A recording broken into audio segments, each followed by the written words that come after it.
Hello guys, this is K C Patel and welcome to teachers factory. Teachers factory के YouTube channel में आप सभी का स्वागत है।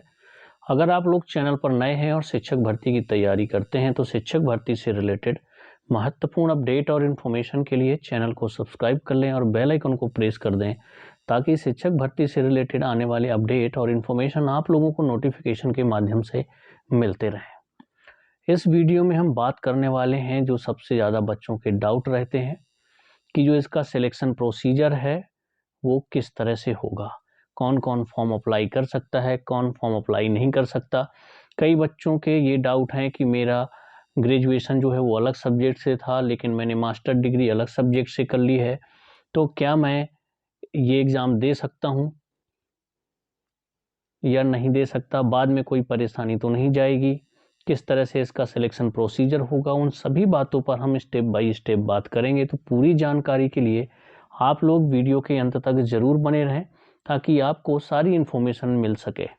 जो बच्चों के मैंने कमेंट्स देखे किस किस तरह के डाउट बन रहे हैं बच्चों के, उसी के हिसाब से मैं पूरा वीडियो बनाने वाला हूँ। तो जितने भी आपके इसमें लगभग डाउट आने वाले हैं उन सब पर मैं चर्चा करने वाला हूँ, ठीक है।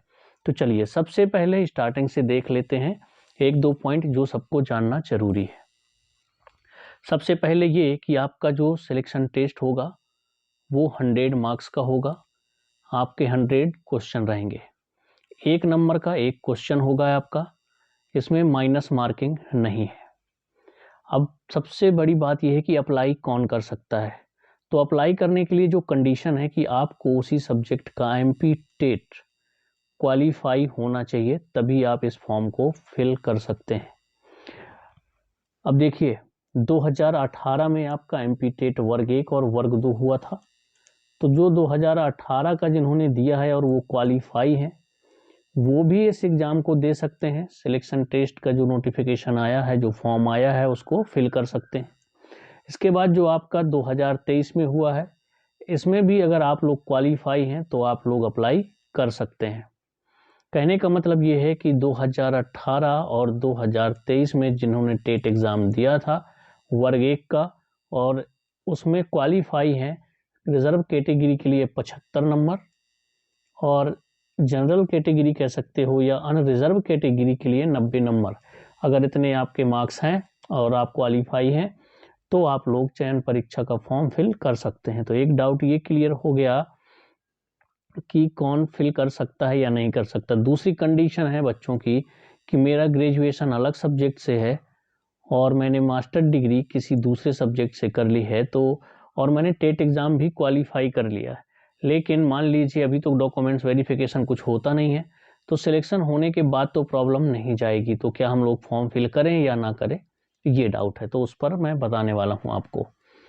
एग्जाम्पल के थ्रू समझिएगा कि अगर आपने मास्टर डिग्री चाहे एमए हो, एमएससी हो, ठीक है, चाहे आपका एमकॉम हो, अगर आपने मेन सब्जेक्ट से मास्टर डिग्री की है, मेन सब्जेक्ट मतलब जो आपके ये 16 सब्जेक्ट दिए हुए हैं, जैसे मैथ, हिंदी, इंग्लिश, है ना, आपका संस्कृत, उर्दू, तो अगर आपने मेन विषय से मास्टर डिग्री की है, समझिएगा कि जो ये 16 सब्जेक्ट दिए हुए हैं, अगर इन्हीं सब्जेक्ट में से किसी एक सब्जेक्ट से आपने मास्टर डिग्री की है तो आप लोग बिल्कुल अप्लाई कर सकते हैं, बिल्कुल परेशान नहीं होना है।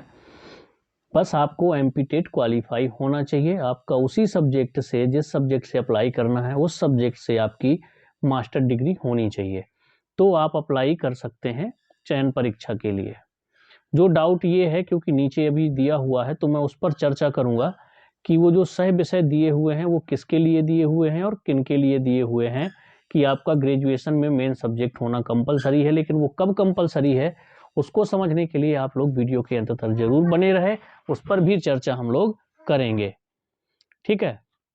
तो चलिए जो हमारा अगला पॉइंट है, पहली बात तो ये कि 40% आपका ये क्वालिफाइंग रहेगा। मान 100% में से आपको 40% मार्क्स लाने हैं, जो रिजर्व कैटेगरी के हैं वो क्वालिफाई हो जाएंगे। अनरिजर्व कैटेगरी के लिए 50% मार्क्स लाना जरूरी है। तो मैं पहले बता चुका हूं कि आपका जो पेपर होगा वो 100 मार्क्स का होगा उस हिसाब से देखा जाए तो 40 नंबर रिजर्व कैटेगरी वालों को पास होने के लिए चाहिए और 50 नंबर चाहिए अनरिजर्व कैटेगरी वालों को पास होने के लिए। एक तो आपका ये डाउट क्लियर हो गया। अब हम चलते हैं उन सब्जेक्ट की ओर कि जो सह विषय दिए हुए हैं वो किस हिसाब से दिए हुए हैं, उसमें बहुत ज़्यादा बच्चे कंफ्यूज हो रहे हैं। ठीक है, तो चलिए सब्जेक्ट नीचे दिए हुए हैं, वो क्यों दिए हुए हैं उसको आपको समझना बहुत ज़रूरी है। आप समझ लेंगे। मैंने अभी जो आपको एक पॉइंट बताया कि जिस सब्जेक्ट से आप अप्लाई करने वाले हैं, अगर उसी सब्जेक्ट से आपकी मास्टर डिग्री है तो आप बेधड़क अप्लाई कीजिए। बस आपको MP टेट क्वालिफाई होना चाहिए उसी सब्जेक्ट से, जिस सब्जेक्ट से आपको अभी चयन परीक्षा देना है, और आपका जो मेन सब्जेक्ट है उसी से मास्टर डिग्री हो, तब जा कर के आप एलिजिबल हैं। लेकिन वो सह विषय के साथ अगर आपने मास्टर डिग्री की है, उस कंडीशन में रखा गया है कि आपके ग्रेजुएशन में मेन सब्जेक्ट होना जरूरी है। तो चलिए हम पहले उसी पर बात कर लेते हैं जो सबसे ज़्यादा डाउट बच्चों को बनता है। ठीक है, नीचे दिया हुआ है वो सब्जेक्ट कॉम्बिनेशन की तरफ चलते हैं। लेकिन अगर मास्टर डिग्री आपकी मेन सब्जेक्ट से है तो बिल्कुल परेशान नहीं होना है, आप लोग आराम से एग्ज़ाम दीजिए, है ना। डाउट में आपको बिल्कुल नहीं रहना है। अब मैं वो सह विषय वाले कॉलम में चलता हूँ, वो भी आपको समझा देता हूँ ऐसा क्यों दिया हुआ है। ठीक है, तो यहाँ से फिर आपके डाउट पूरे क्लियर हो जाएंगे। ये अभी सिलेबस दिया हुआ है सबका, क्योंकि 16 सब्जेक्ट हैं तो उनका सिलेबस लंबा हो ही जाएगा। ठीक है, इसके बाद देख लेते हैं हम लोग सब्जेक्ट के लिए। तो सब्जेक्ट यहाँ पर क्या दिए हुए हैं, हाँ चलिए ये आ गया है आपका। अब यहाँ पर आपको समझना जरूरी है, उच्च माध्यमिक शिक्षक मुख्य विषयों के सह विषयों की सूची। अब देखिए, अगर आपने गणित सब्जेक्ट से अप्लाई करना है आपको, और आपकी मास्टर डिग्री इन सब्जेक्ट में से है जो ये इतने दिए हुए हैं, समझिएगा आप। अगर मान लीजिए आपने मास्टर डिग्री अप्लाइड मैथ से की हुई है, मैथ से नहीं किया हुआ है, स्टैटिक्स से आपने मास्टर डिग्री कर ली है ना, कम्प्यूटेशनल मैथमेटिक्स से आपने मास्टर डिग्री कर ली, इंडस्ट्रियल मैथमेटिक्स से आपने मास्टर डिग्री कर ली, या इंजीनियरिंग मैथ है आपकी, ठीक है, उससे आपने मास्टर डिग्री की, मैथमेटिकल साइंस से आपने मास्टर डिग्री कर ली, या फिर मान लीजिए आपने प्योर मैथमेटिक्स से मास्टर डिग्री पास कर ली, या फिर आप लोगों ने ऑपरेशन रिसर्च से मास्टर डिग्री कर ली। तो ये सह विषय से अगर आपने मास्टर डिग्री की हुई है तो आप मैथ से अप्लाई तो कर सकते हैं, लेकिन उनके लिए ही दिया हुआ है कि सह विषय के स्नातकोत्तर उपाधि प्राप्त अभ्यर्थियों को स्नातक स्तर पर विज्ञापित मुख्य विषय यानी कि गणित में स्नातक उपाधि धारित करना अनिवार्य है।